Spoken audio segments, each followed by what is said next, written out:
everybody noodles.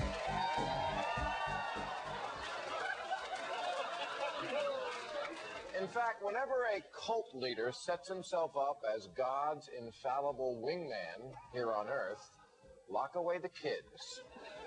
Which is why I'd like to tip off law enforcement to an even larger child-abusing religious cult. Its leader also has a compound. And this guy not only operates outside the bounds of the law, but he used to be a Nazi and he wears funny hats.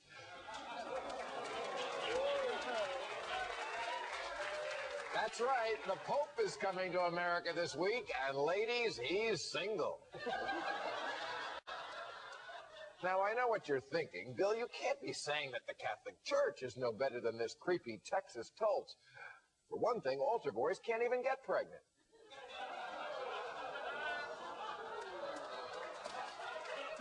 But really, what tripped up the little cult on the prairie was that they only abused hundreds of kids, not thousands all over the world. Cults get raided, religions get parades.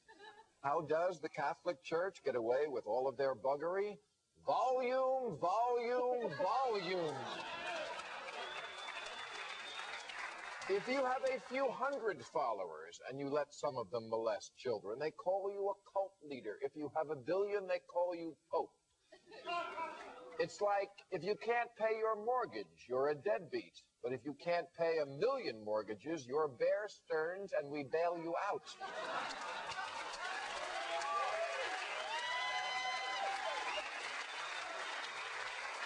And that's who the Catholic Church is, the Bear Stearns of organized pedophilia.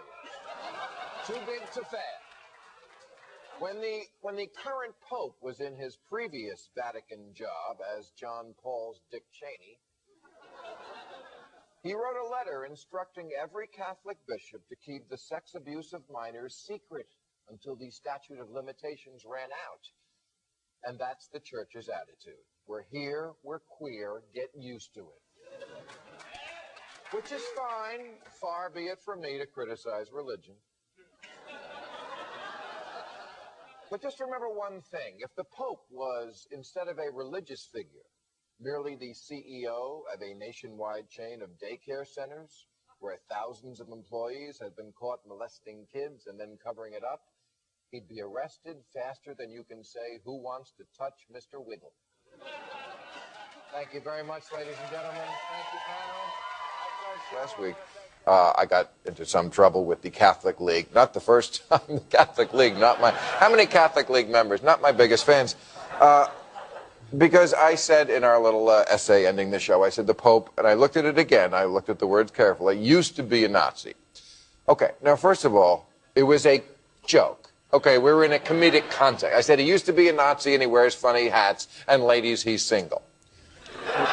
So right away, we're in the context of a joke, okay, and used to. Now, but you know what? You got me. Okay, the Pope was not a Nazi. When he was a teenager, he was in the Hitler Youth, which meant that he said the oath directly to Hitler and not to the Nazis, which is sort of worse. Okay.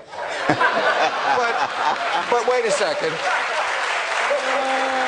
The thing that argues for their side of this is that, you know what? He was coerced into that. He was a teenager. I wouldn't blame any He was a 14-year-old kid in Nazi Germany. Of course, he's going to do what they tell him to do. So on that score, you know what, my Catholic friends? I will never make the Pope is a Nazi joke again. Because you're technically right, okay, and also because it distracts from the main points. And the main point I was making was that if the Pope, instead of a religious figure, was the CEO of a chain of nationwide daycare centers, who had thousands of employees who had been caught molesting children and then covering it up, he would have been in jail. So, and I noticed they didn't say a word about that.